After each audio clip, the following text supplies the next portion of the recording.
شهر رمضان. الحمد لله رب العالمين والصلاة والسلام على رسوله الأمين وعلى آله وأصحابه أجمعين أما بعد أعوذ بالله من الشيطان الرجيم بسم الله الرحمن الرحيم سيقول السفهاء من الناس ما ولاهم عن قبلتهم التي كانوا عليها قل لله المشرق والمغرب يهدي من يشاء إلى صراط مستقيم. آج کے تراویح میں ہم لوگوں نے قرآن مجید کے دوسرے پارے کی تلاوت ہم نے سماعت کی. دوسرے پارے میں بھی سورۃ البقرہ کا ایک بڑا حصہ موجود ہے. اس دوسرے پارے کے مضامین کو اگر ہم تقسیم کریں تو بنیادی طور پر ہم اس کو 3 حصوں میں تقسیم کر سکتے ہیں. پہلا حصہ جس میں اللہ سبحانہ و تعالی نے تحویل قبلہ کا ذکر فرمایا. قبلہ کیا ہے؟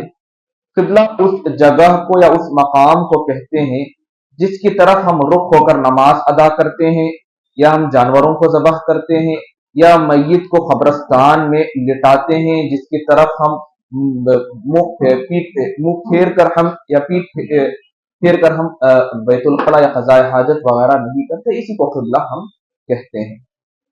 تو اللہ کے نبی صلی اللہ علیہ وسلم کو جب نبوت دی گئی تو مکی دور کے ابتدائی 13 سال میں اللہ کے نبی صلی اللہ علیہ وسلم بیت المقدس کی طرف رخ کر کے آپ صلی اللہ علیہ وسلم نماز ادا کیا کرتے تھے.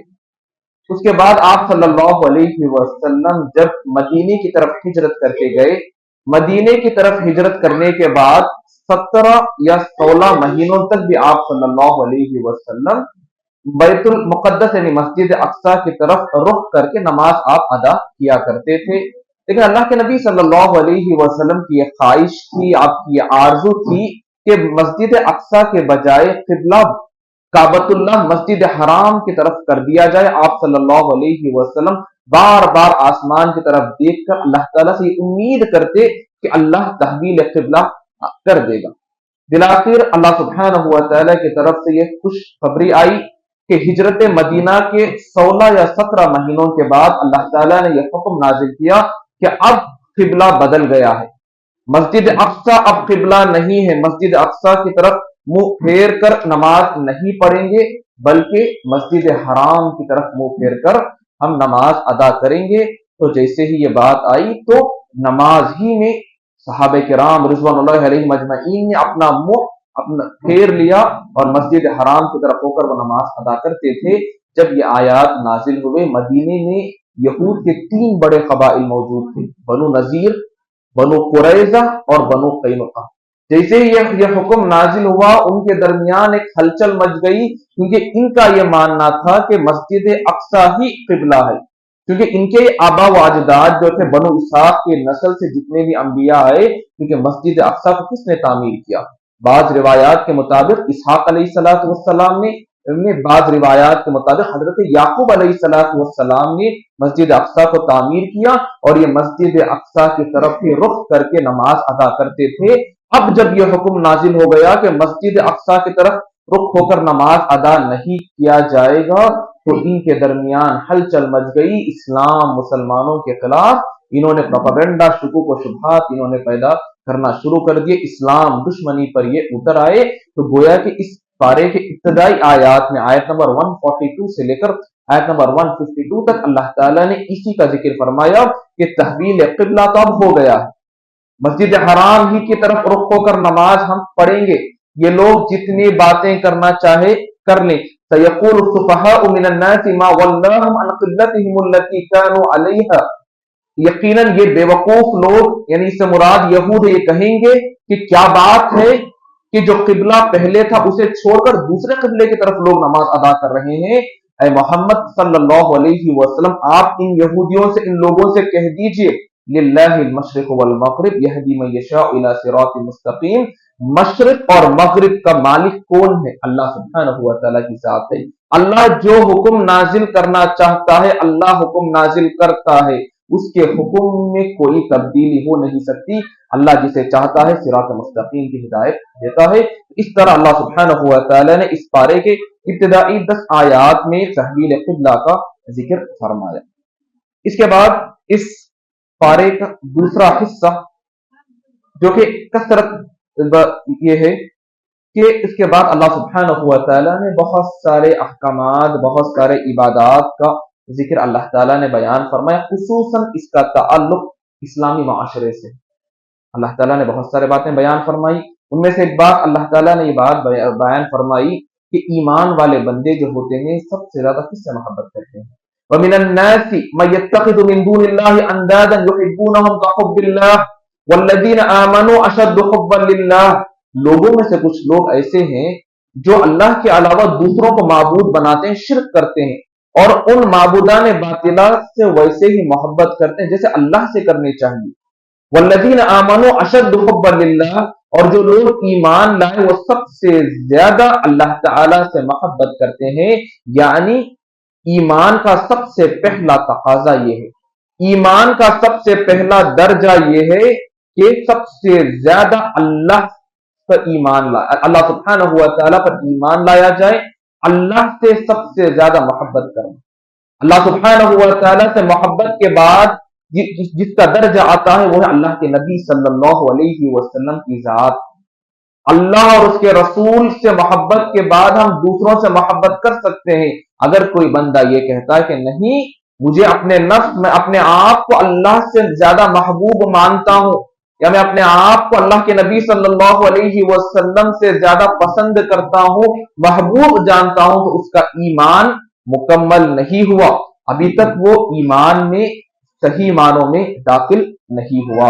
اس کے بعد اللہ سبحانہ ہوا تعالیٰ نے ایمان والوں کو حلال روزی کھانے اور حلال روزی تلاش کرنے کا حکم دیتے ہوئے اللہ نے فرمایا، یا ایھا الناس کلوا مما فی الارض حلالا طیبا ولا تتبعوا خطوات الشیطان انہ لکم عدو مبین. اے لوگوں، جو اللہ تعالیٰ نے زمین میں تمہارے لیے حلال اور پاکیزہ روزی دی ہے اسے تم کھاؤ اور شیطان کی پیروی نہ کرو، یقیناً شیطان تمہارا کھلا دشمن ہے. تو گویا کہ حلال روزی کو تلاش کرنا، جو پاکیزہ روزی ہے اس کو تلاش کرنے کا حکم اللہ سبحانہ ہوا تعالیٰ نے دیا. اس کے بعد اللہ تعالیٰ نے بہت سارے احکامات بیان فرمائے، جیسے کہ قصاص کا حکم دیا گیا. یا ایھا الذین آمنوا کتب علیکم القصاص فی القتل. قصاص کہتے ہیں اگر کوئی شخص کسی دوسرے انسان کو عمدن جان بوجھ کر قتل کر دے تو اس انسان کو شرعی اعتبار سے قصاص کے طور پر قتل کیا جائے گا. اسی کو قصاص کہتے ہیں بالاختصار. اس کے بعد اللہ سبحانہ ہوا تعالیٰ نے آیت نمبر 178 میں قصاص کے احکامات اللہ نے بیان فرمائے. اس کے بعد آیت نمبر 183 سے اللہ سبحانہ ہوا تعالیٰ نے رمضان روزے کے احکامات اللہ تعالیٰ نے بیان فرمائے. یا ایھا الذین آمنوا کتب علیکم الصیام کما کتب علی الذین من قبلکم لعلکم تتقون. اے لوگوں، اے ایمان والوں، تم پر سیام یعنی رمضان کے مہینے کے روزے ویسے ہی فرض کیے گئے ہیں جس طرح تم سے پہلے لوگوں پر فرض کیے گئے، لعلکم تتقون، تاکہ تم تقوی اختیار کرو. تو گویا کہ یہ رمضان کے مہینے کے روزے نہ صرف اس امت پر، امت محمدیہ پر، بلکہ اس سے پہلے جتنی امتیں گزری ان تمام پر اللہ سبحانہ ہوا تعالیٰ نے رمضان کے مہینوں کے روزے فرض کیے. ہاں، اس کی جزئیات جو ہیں اس کے تفاصیل میں کچھ بدلاؤ ہے، لیکن روزے ہر شریعت میں ہر نبی کو، ہر رسول کو اللہ سبحانہ ہوا تعالیٰ نے عطا کیے. اس کے بعد اللہ تعالیٰ نے رمضان کے مہینے کے روزے رکھتے ہوئے کیا کام کرنے ہیں، کیا کام نہیں کرنے ہیں، کن کاموں سے رکنا ہے، کن چیزوں سے رمضان کے مہینے کے روزے باطل ہوتے ہیں، یہ تمام چیزوں کی تفصیلات اللہ سبحانہ ہوا تعالیٰ نے بیان فرمائے. اس کے بعد اللہ سبحانہ ہوا تعالیٰ نے یہ بات بھی بیان فرمائی، وَإِذَا سَأَلَكَ عِبَادِي عَنِّي فَإِنِّي قَرِيبٌ. اللہ اے محمد، اگر یہ لوگ میرے بارے میں آپ سے سوال کرتے ہیں تو آپ کہہ دیجئے کہ میں بہت قریب ہوں. اجیب دعوت الداع اذا دعان. جب کوئی بندہ مجھ سے پکارتا ہے تو میں اس کی دعا کو قبول کرتا ہوں. فَلْيَسْتَجِيبُوا لِي وَلْيُؤْمِنُوا بِي لَعَلَّهُمْ يَرْشُدُونَ. تو لوگوں کو چاہیے کہ مجھ سے دعا کریں، مجھ ہی سے مانگے. میں بیٹھا ہوں، اگر لوگ مجھ سے دعا کریں گے تو میں یقیناً ضرور بضرور میرے بندوں کی دعاؤں کو قبول کرتا ہوں. بس بندوں کو چاہیے کہ میری طرف رجوع ہو، میرے طرف مجھ سے مانگے، مجھ سے دعا کرے، تو یقیناً میں ان کی دعاؤں کو، ان کے جو حاجات ہیں اسے میں مکمل کروں گا. اس کے بعد اللہ سبحانہ و تعالیٰ نے رشوت کو حرام قرار دیتے ہوئے آیت نمبر 188 میں رشوت کی حرمت کا ذکر فرمایا. اس کے بعد آیت نمبر 190 میں اللہ سبحانہ و تعالیٰ نے جہاد کا حکم دیتے ہوئے فرمایا وَقَاتِلُوا فِي سَبِيلِ اللَّهِ الَّذِينَ يُقَاتِلُونَكُمْ وَلَا تَعْتَدُوا إِنَّ اللَّهَ لَا يُحِبُّ الْمُعْتَدِينَ. اے لوگوں اللہ سبحانہ و تعالیٰ کی راہ میں قتال کرو ان لوگوں سے جو تم سے قتال کرتے ہیں اور حد سے آگے نہ بڑھو، یقیناً اللہ سبحانہ و تعالیٰ حد سے آگے بڑھنے والوں کو پسند نہیں کرتا. اس کے بعد اللہ سبحانہ و تعالیٰ نے انفاق فی سبیل اللہ، اللہ سبحانہ و تعالیٰ کی راہ میں خرچ کرنے کی ترغیب دلاتے ہوئے ابھارتے ہوئے اللہ نے فرمایا وَأَنفِقُوا فِي سَبِيلِ اللَّهِ وَلَا تُلْقُوا بِأَيْدِيكُمْ إِلَى التَّهْلُكَةِ وَأَحْسِنُوا إِنَّ اللَّهَ يُحِبُّ الْمُحْسِنِينَ. اے لوگوں اللہ سبحانہ و تعالیٰ کی راہ میں خرچ کرو، نفلی صدقات، زکات، جو اللہ تعالیٰ نے تمہیں مال دیا ہے اسے اللہ سبحانہ و تعالیٰ کی راہ میں خرچ کرو، بخیلی نہ کرو اور اپنے آپ کو ہلاکت میں نہ ڈالو. یقیناً اللہ سبحانہ و تعالیٰ محسنین کو، نیکوکاروں سے اللہ محبت کرتا ہے. اس کے بعد آیت نمبر 196 سے اللہ سبحانہ و تعالیٰ نے حج اور عمرے کے مسائل کو ذکر فرمایا بالتفصیل کہ حج اور عمرہ کیا ہے، کس مہینوں میں حج اور عمرہ کو ہمیں انجام دینا ہے. اسی طرح حج کے ایام میں کیا چیزیں کرنی ہیں، کن چیزوں سے رکنے ہیں، وہ کیا چیزیں ہیں جو حج کو فاسد کر دیتی ہیں، باطل کر دیتی ہیں. ان تمام کا ذکر اللہ سبحانہ و تعالیٰ نے بعد میں بیان فرمایا. اس کے بعد آیت نمبر 208 میں اللہ سبحانہ و تعالیٰ نے ایمان والوں سے مخاطب ہو کر فرمایا یا ایھا الذین آمنوا ادخلوا فی السلم کافۃ ولا تتبعوا خطوات الشیطان انہ لکم عدو مبین. اے لوگوں جو ایمان لائے ہو، اے ایمان والوں دین میں، اسلام میں مکمل طور پر داخل ہو جاؤ اور شیطان کی پیروی نہ کرو، یقیناً شیطان تمہارا کھلا دشمن ہے.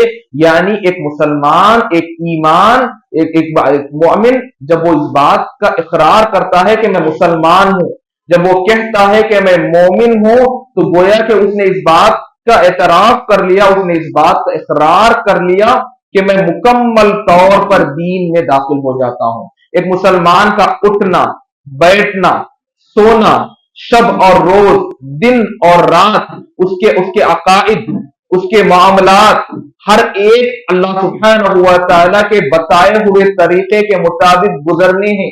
یہی اسلام کا ماننا ہے. اسلم یسلم جو ہم کہتے ہیں، گویا کہ ہم نے اپنے آپ کو اللہ سبحانہ و تعالیٰ کے حوالے کر دیا، ہم نے اپنے آپ کو اللہ تعالیٰ کے سامنے جھکا دیا. تو اللہ تعالیٰ ہم سے یہی چاہتا ہے کہ جب ہم یہ کہتے ہیں کہ ہم مسلمان ہیں، جب ہم یہ کہتے ہیں کہ ہم صاحب ایمان ہیں، تو ہمیں چاہیے کہ اسلام کو مکمل طور پر اختیار کر لیں. ہر چیز میں، بازار میں ہو، گھر میں ہو، کام کر رہے ہیں، پڑھ رہے ہیں، کہیں جا رہے ہیں، سفر میں ہیں، بستی میں ہیں، ہر اعتبار سے اسلامی تعلیمات میں اپنے آپ کو ڈھال لینا، یہی حکم اللہ سبحانہ و تعالیٰ نے ہمیں دیا ہے.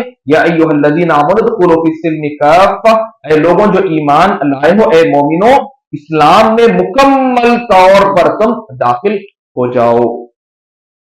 اس کے بعد اللہ سبحانہ و تعالیٰ نے آیت نمبر 221 یعنی 221 سے اللہ سبحانہ و تعالیٰ نے جو تیسرا حصہ جو بیان فرمایا، اس میں بیشتر جو آیات ہیں، اکثر جو آیات ہیں، یہ خاندان سے متعلق، یعنی ایک انسان کو اللہ سبحانہ و تعالیٰ نے پیدا کیا، پیدا کرنے کے بعد انسان کو ایک شریک حیات کی ضرورت ہوتی ہے. ایک مرد ہے تو اسے بیوی کی ضرورت ہوتی ہے، اگر ایک بیوی ہے تو اسے شوہر کی ضرورت ہوتی ہے.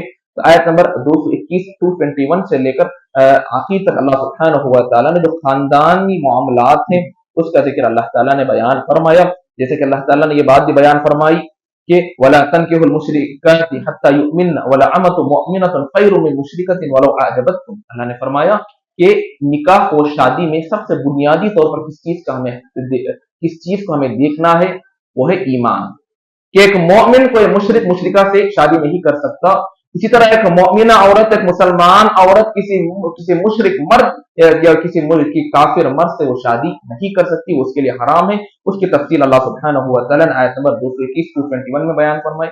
اس کے بعد اللہ سبحانہ و تعالیٰ نے عورتوں سے متعلق جو منسٹریشن، جو ماہواری کے جو مسائل ہیں، آیت نمبر 222 میں اللہ تعالیٰ نے ان مسائل کو ذکر فرمایا. اس کے بعد اللہ سبحانہ و تعالیٰ نے طلاق دینے کے کیا طریقے ہیں، طلاق کے کیا احکامات ہیں، ان تمام چیزوں کو اللہ سبحانہ و تعالیٰ نے بعد اسی طرح ان آیات میں بیان فرمایا. اسی طرح عدت، اگر کسی عورت کے شوہر کا انتقال ہو گیا، متوفی عنہا زوجہا جسے کہتے ہیں، اگر کسی عورت کے شوہر کا انتقال ہو گیا تو اس کے کیا مسائل ہیں، اس کے کیا احکامات ہیں، ان تمام چیزوں کو اللہ سبحانہ و تعالیٰ نے آیت نمبر 235 اور اس سے متعلق آیات میں ان تمام چیزوں کا ذکر کیا گیا۔ اسی طرح اللہ سبحانہ و تعالیٰ نے مہر کا بھی ذکر فرمایا، یعنی جب کوئی مرد کسی عورت سے نکاح کرتا ہے، شادی کرتا ہے، تو عورت کے جو بہت سارے حقوق ہیں ان میں سے ایک حق جو شوہر کو اپنی بیوی کو عطا کرنا ہے، ان میں سے ایک حق مہر بھی ہے۔ تو مہر سے متعلق احکامات بھی اللہ سبحانہ و تعالیٰ نے یہاں آیت نمبر 236 اور 237 میں اللہ تعالیٰ نے یہاں یہ بات بیان فرمائی۔ اس کے بعد اس پارے کے آخر میں اللہ سبحانہ و تعالیٰ نے طالوت کا واقعہ بیان فرمایا۔ طالوت دراصل ایک بادشاہ کا نام ہے۔ شمویل علیہ السلام جو کہ نبی تھے، بنو اسرائیل کے دور میں قصہ پیش ہوا کہ بنو اسرائیل جب ظلم و زیادتی کا شکار تھے تو انہوں نے اپنے جو نبی تھے شمویل علیہ السلام ان سے درخواست کی کہ آپ ہمارے لیے ایک بادشاہ کو مقرر کر دیجئے، اس کی قیادت میں اس کے ساتھ ہم مل کر ہم کسی جگہ ہم جہاد کریں گے اور ہم ایک جگہ کو فتح کریں گے تاکہ ہم وہاں بآسانی قیام کر سکیں۔ پھر طالوت کو بادشاہ بنایا گیا۔ اس کے بعد انہوں نے کس طرح نافرمانیاں کی، کس طرح طالوت جو کہ بادشاہ متعین کیے گئے کس طرح ان کی نافرمانی کی، ان تمام چیزوں کا ذکر اللہ سبحانہ و تعالیٰ نے آیت نمبر 246 سے بیان فرمایا، اور کس طرح حضرت داؤد علیہ السلام نے جالوت، جسے گولیات بھی کہتے ہیں، جالوت کو کس طرح حضرت داؤد علیہ السلام نے قتل کیا۔ قتل کرنے کے بعد اللہ تعالیٰ نے حضرت داؤد علیہ السلام کو نبوت، رسالت اور بادشاہت جو عطا فرمائی، ان تمام چیزوں کا ذکر اللہ سبحانہ و تعالیٰ نے اس پارے کے آخر میں بیان فرمایا۔ تو یہ اس پارے کے کچھ مختصر مضامین تھے جو یہاں بیان کرنے کی کوشش کی گئی۔ اللہ سبحانہ و تعالیٰ سے دعا ہے کہ اللہ سبحانہ و تعالیٰ ہم تمام لوگوں کو صحیح دین پر چلنے والا بنائیں، جب تک اللہ سبحانہ و تعالیٰ ہمیں دنیا میں رکھیں، اسلام توحید کی حالت میں قائم رکھیں، اور جب ہمارا خاتمہ تو حسن خاتمہ ہمیں نصیب ہو، اور سوء خاتمہ سے اللہ سبحانہ و تعالیٰ ہم تمام لوگوں کی حفاظت فرمائے۔ آمین یا رب العالمین۔ سبحانک اللہم و بحمدک، نشہد ان لا الہ الا انت، نستغفرک و نتوب الیک۔ السلام علیکم ورحمۃ اللہ وبرکاتہ۔